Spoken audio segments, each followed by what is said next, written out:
Olá, hoje vamos dar continuidade aí do assunto, né, sobre diabetes e a nutrição, e especificamente falarei sobre as orientações, né, voltadas para a pessoa diabética. Bom, é muito importante que a pessoa ela tenha uma alimentação diária com 5 a 6 refeições, para que não fique muito tempo sem o consumo de alimentos, né? E que, além disso, ela se preocupe nessas refeições que elas sejam então, fracionadas, em torno de 3 a cada 3 horas, em pequenas quantidades.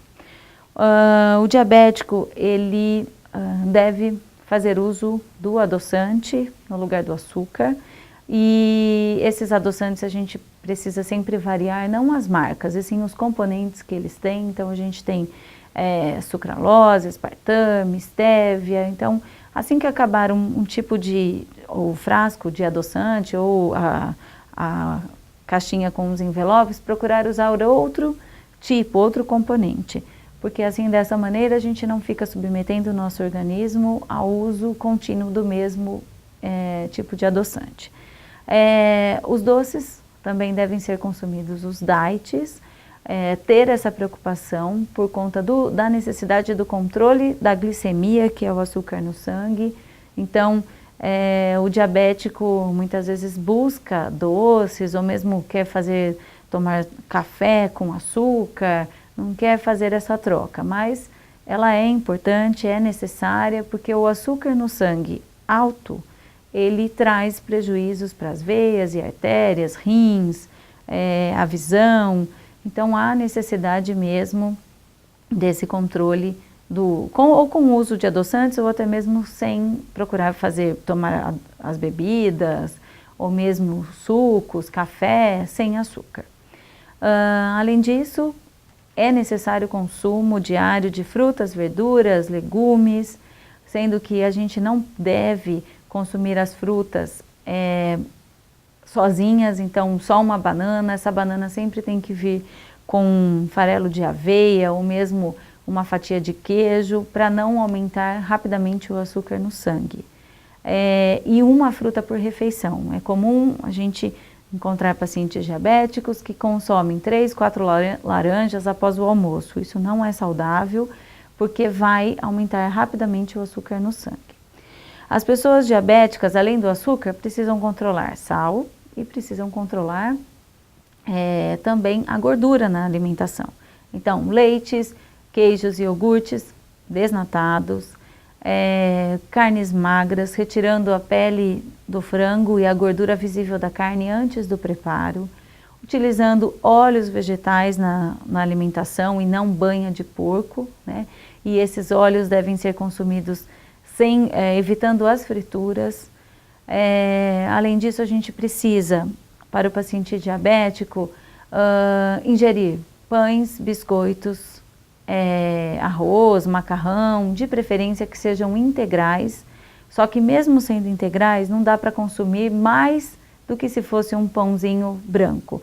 É a mesma quantidade. Só que esse alimento rico em fibras, ele ajuda um pouco, né, no controle do açúcar no sangue. Então é importante a gente consumir.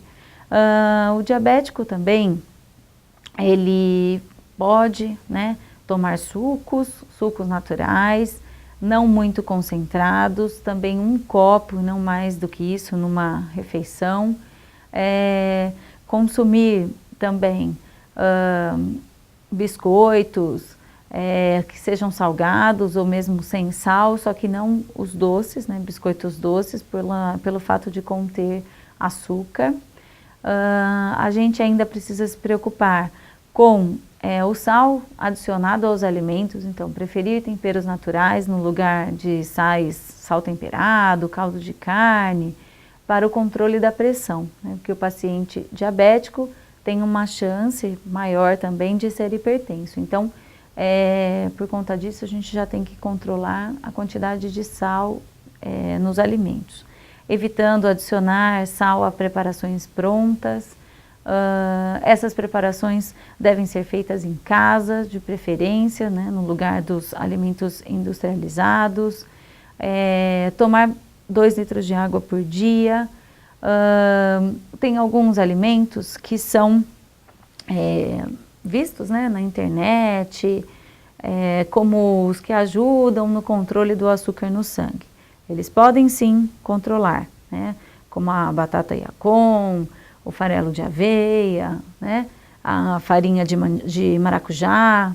Porém, não adianta consumir esses alimentos e consumir açúcar junto, exagerar na quantidade de arroz, macarrão, pão na alimentação. Então, podemos fazer uso? Sim, desde que seja, né, em pequenas quantidades esses alimentos. E muito importante, que se foi recomendado pelo médico a ingestão, né, o uso de medicamentos para o controle da glicemia, que sejam realizados. A gente não pode, uma vez que há essa recomendação do uso de medicamento, retirá-lo por conta própria, né, da vida do diabético. Não podemos. Então, tem que fazer, sim, o controle da dieta acompanhado do uso do medicamento quando prescrito. Até mais para um próximo encontro sobre diabetes e nutrição.